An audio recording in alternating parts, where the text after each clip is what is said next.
Hey class, we are talking about Charlemagne. We're still with the Middle Ages today. And Charlemagne was king of the Franks and he became Holy Roman Emperor at one time. And it didn't give him any power within that, but it did give him respect throughout Europe. And he's also considered the father of the Germany monarchy. And that's who we're talking about today. He's a big part of the early Middle Ages. Charlemagne, or Charles I, was his name. He's one of the great leaders of the Middle Ages. Like I said, he was king of the Franks, and he later became Holy Roman Emperor.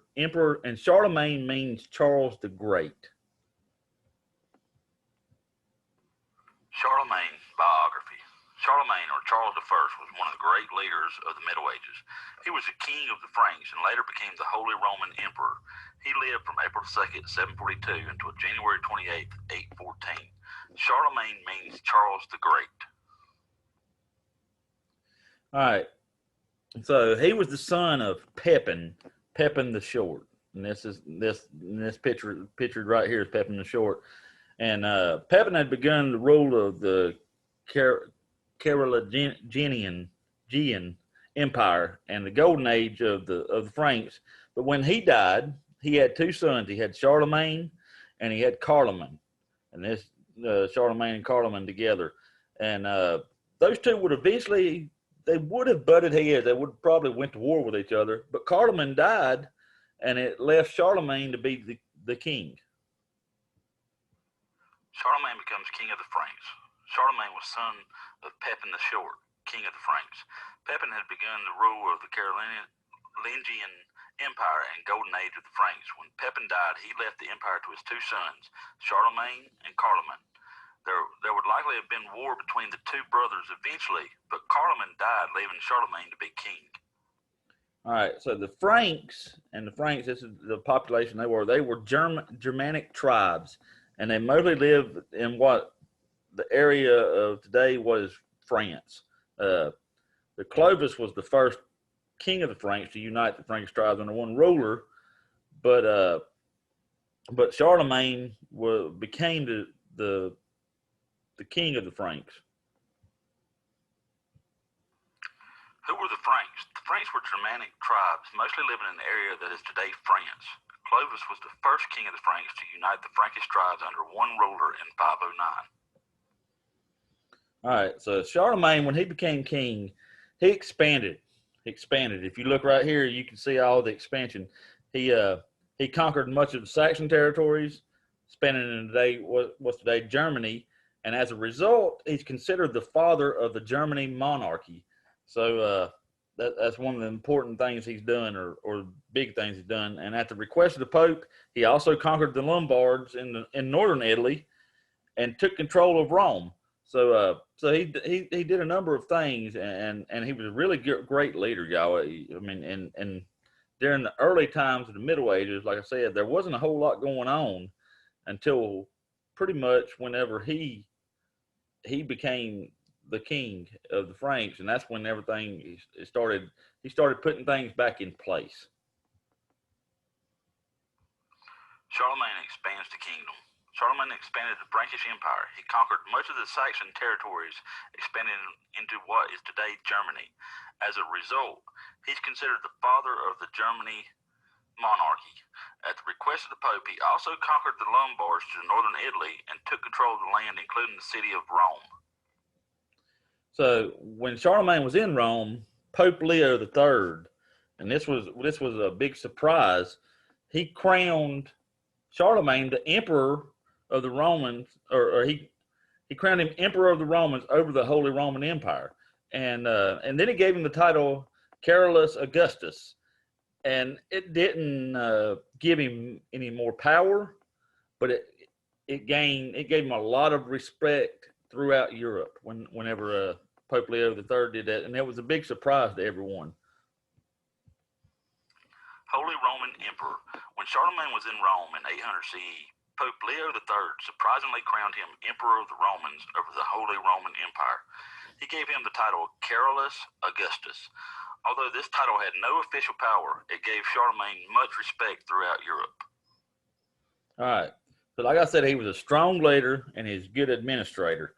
And as he took over these territories, he would allow Frankish nobles to rule over those territories, but he'd also allow the local cultures and laws to remain in place, which is something that they didn't do a lot back then.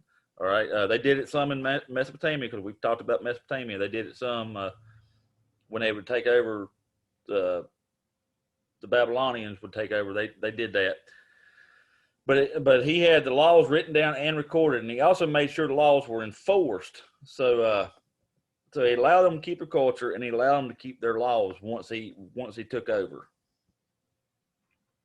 Government and reforms. Charlemagne was a strong leader and good administrator. As he took over territories, he would allow Frankish nobles to rule them. However, he would also allow the local cultures and laws to remain. He had the laws written down and recorded. He also made sure the laws were enforced. All right, and he did a lot of reforms to the government and to different parts of the government under his institute under his rule. Okay, and he established a new monetary standard. It's called I can't say the last one, but livre. Livre was what it was called. He did accounting principles, laws on money lending, government control of prices. He also pushed education. Education, he made it a priority again. All right, and personally supported many scholars as their patron.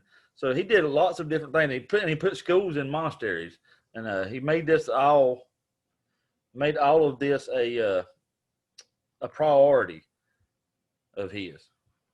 Reforms continued.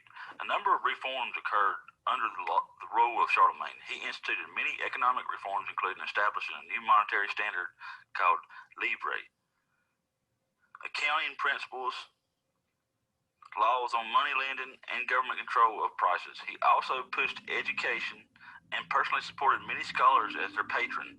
He set up schools and monasteries throughout Europe. And he did more civil work as well. He had an impact in church music, in cultivation, planting the fruit trees, civil works. And one example of civil work that he did was a road, all right, or a canal. I'm sorry, I said a road. A canal he built to connect the Rhine and Danube rivers, and it was called the Fossa Carolina. Civil work. Charlemagne had an impact in many other areas as well, including church music, cultivation, and the planting of fruit trees and civil works. One example of civil work was the building of the Fossa Carolina, a canal built to connect the Rhine and Danube rivers. All right. So our comprehension question: during what time period did Charlemagne rule? Was it A, the Middle Ages, B, the future, or C, ancient Rome? It is A, during the Middle Ages. During the Middle Ages. Number 2, what were the people called that Charlemagne ruled over? Was it A, the Vikings, B, the Franks, or C, cavemen? It was B, the Franks. B, he ruled over the Franks. He was called the king of the Franks. Number 3, what was the Fossa Carolina? Was it A, a canal that was built during civil works, B, the ocean, or C, an island? It was A canal that connected the Rhine and the Danube rivers together. Number 4, what did the Pope crown Charlemagne as? A, president, B, Holy Roman Emperor, or C, king? He crowned him as the Holy Roman Emperor, and it didn't give him a lot of power, but it did get him a lot of respect throughout Europe when the Pope Leo III crowned him. And number 5, what was the money called that Charlemagne put into place? Was it A, dollars, B, livre, or C, euros? It was B, livre. All right, class. That is all. Be sure when you go on here to do the reading and go over the questions again and submit it so you get credit on your on Schoology. So we will be back again with another Middle Ages lesson next, and I will see you all then.